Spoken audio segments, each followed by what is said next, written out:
Hello दोस्तों, एक बार फिर से स्वागत है आपका जोशी ऑनलाइन क्लासेस में। आज इस वीडियो में हम बात करेंगे कि जो उत्तराखंड के पंच प्रयाग हैं, जो उत्तराखंड में स्थित जो 5 प्रयाग हैं, वो किन नदियों के संगम पर स्थित हैं। जैसे उत्तराखंड में हम पढ़ते हैं कि यहाँ पर क्या है, 5 प्रयाग हैं, जैसे देवप्रयाग है, रुद्रप्रयाग है। तो वो किन नदियों के संगम पर स्थित हैं, इसके बारे में हम एक छोटी सी ट्रिक के माध्यम से पढ़ेंगे। क्योंकि इससे भी क्या होता है, कभी कभी प्रश्न पूछ लेता है कि जैसे पूछ देगा कि देवप्रयाग किन नदियों के संगम पर स्थित है, या कर्णप्रयाग किस नदी के संगम पर स्थित है। तो इस तरह से प्रश्न पूछे जाते हैं पेपर में, जो हमारे स्टेट लेवल के एग्जाम होते हैं। तो उनका उत्तर हम इस ट्रिक के माध्यम से आसानी से दे सकते हैं। ठीक है, तो ट्रिक है हमारी अलका। एक नाम है, एक लड़की का नाम है अलका, जिसको यहाँ पर संबोधित करके कहा जा रहा है अलका देव भागकर, अलका देव भागकर रुद्र से मिला, रुद्र से मिला। अलका देव भागकर रुद्र से मिला और मंद गति से, मंद गति से पिंडर के कान पर नंद और विष्णु की, नंद और विष्णु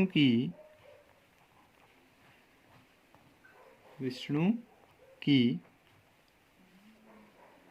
तारीफ करने लगा, तारीफ करने लगा। तो ये हमारी एक ट्रिक है छोटी सी, जिसमें क्या क्या आगे कि अलका नाम से एक लड़की है, उससे कह रहे हैं कि अलका की जो देव है वो क्या हुआ, भाग गया और किससे जाके मिला, वो रुद्र से जाके मिला। और उसने क्या किया, मंद मंद गति से एक पिंडर नाम की लड़की थी, उसके कान पर उसने नंद और विष्णु की क्या की, तारीफ की। ठीक है, तो इसी ट्रिक के अंदर हमारे 5 प्रयागों के नाम और वो किन नदियों के संगम पर स्थित है उसके बारे में जानकारी दी गई है। तो एक हमने लिख लिया यहाँ पर प्रयाग, प्रयाग मीन्स वो कौन सा प्रयाग है, और दूसरा हम यहाँ पर लिख दे रहे हैं संगम। ठीक है, कौन से संगम पर वो प्रयाग स्थित है। अब यहाँ पर एक चीज देखने वाली बात है कि उत्तराखंड में जो 5 के 5 प्रयाग हैं, उनमें एक कॉमन नदी है, वो है आपकी अलकनंदा।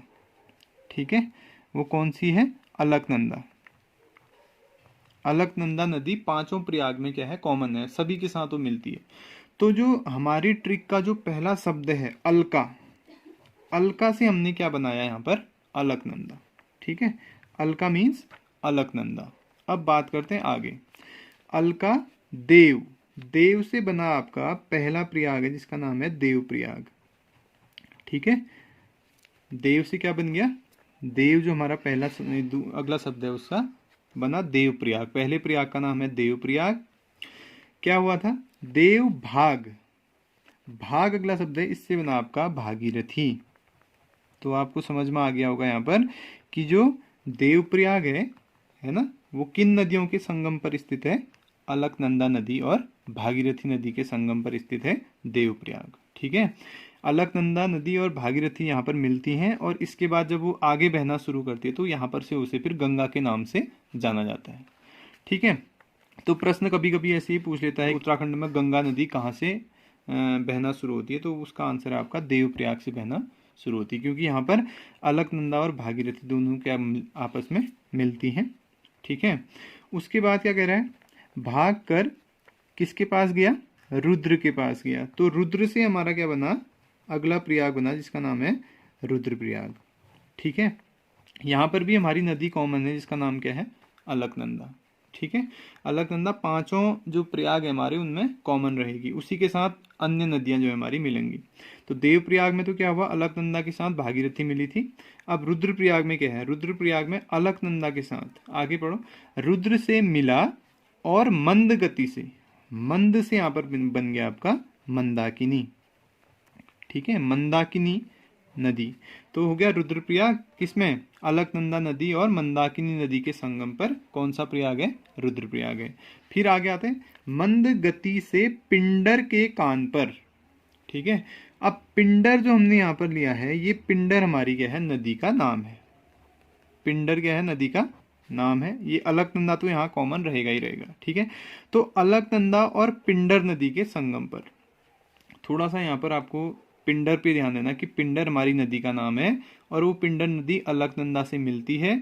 और कौन सा प्रयाग वहां पर स्थित होता है, देखो पिंडर के कान पर। देखो कान जो शब्द है, कान को हम संस्कृत में कर्ण भी कहते हैं, है ना, कर्ण कहते हैं। तो इससे कौन सा प्रयाग निकल गया आपका, कर्ण प्रयाग निकल गया, ठीक। तो कर्ण प्रयाग जो स्थित है वो है अलकनंदा और पिंडर नदी के संगम पर स्थित है, ठीक है। कभी कभी इसको क्या होता है, हम कैप करके भी पढ़ते हैं, CAP कैप। कैप सी से हो गया कर्णप्रयाग, ए से हो गया अलकनंदा और पी से हो गया पिंडर।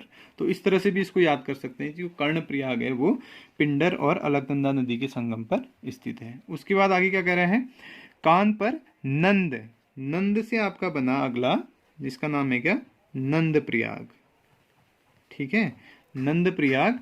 अब नंद प्रयाग में क्या होता है, अलकनंदा नदी के साथ कौन सी नदी, नंद से ही नदी का नाम भी है, नंदाकिनी नदी मिलती है, ठीक है। ये हो गया आपका नंद प्रयाग में अलकनंदा के साथ कौन सी नदी मिलती है, नंदाकिनी मिलती है। नंद और विष्णु, विष्णु से हमारा पांचवा प्रयाग बना जिसका नाम है विष्णु प्रयाग, विष्णु प्रयाग। और विष्णु प्रयाग में क्या होता है, अलकनंदा नदी के साथ विष्णु से ही नदी का नाम बनता है जिसको बोलते हैं विष्णु, विष्णु गंगा, ठीक है। अलकनंदा के साथ कौन सी नदी मिलती है, विष्णु गंगा मिलती है, जहां पर कौन सा प्रयाग स्थित है, हमारा विष्णु प्रयाग स्थित है। ये विष्णु गंगा को कहीं धौली गंगा भी आप इसको कहें, धौली गंगा भी कहा जाता है, तो धौली गंगा भी आप इसको मान सकते हैं, ठीक है। इस तरह से आप इसको याद कर सकते हैं। तो एक छोटी सी ट्रिक है जिससे आपको क्या हुआ कि 5 के 5 जो हमारे प्रयाग हैं उत्तराखंड में स्थित, जिसमें देव प्रयाग है, रुद्र प्रयाग है, कर्ण प्रयाग है, नंद प्रयाग है और विष्णु प्रयाग है, ये किन नदियों के संगम पर स्थित है उसे आप आसानी से याद कर सकते हैं। और यहाँ से जो क्वेश्चन होते हैं जब स्टेट लेवल का हम एग्जाम देते हैं, वहां से ग्रुप सी के एग्जाम में बहुत ज्यादा पूछे जाते हैं कि कौन सा प्रयाग कौन से संगम पर स्थित है। तो याद करने के लिए जो छोटी सी ट्रिक हमने बनाई है वो है अलका, जो लड़की का नाम है, और इससे हमने निकाला अलकनंदा नदी को। देव, देव प्रयाग। भाग, भागीरथी नदी। रुद्र, रुद्र प्रयाग। मंद, मंदाकिनी नदी। पिंडर, पिंडर नदी। कान, कान यानी कर्ण, कर्ण प्रयाग। नंद यानी नंद प्रयाग। विष्णु यानी विष्णु प्रयाग, ठीक है। विष्णु की क्या करने लगा, तारीफ करने लगा। तो छोटी सी ट्रिक है, आसानी से आपको याद हो जाएगी, ठीक।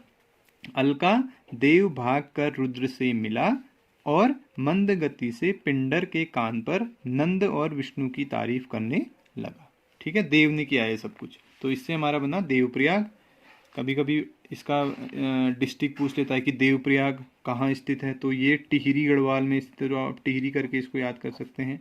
देवप्रयाग टिहरी में है। रुद्रप्रयाग खुद एक जनपद है, तो रुद्रप्रयाग को याद करने की आवश्यकता नहीं है। और ये तीनों सरल हैं आपके, ये तीनों आपके चमोली जनपद में स्थित है, ठीक है। ज़्यादा याद करने की जरूरत नहीं है, खाली देवप्रयाग को याद रखो कि वो टिहरी में है, रुद्रप्रयाग तो खुद ही एक जनपद है, और ये तीनों बचे जो आपके वो चमोली जनपद में स्थित है।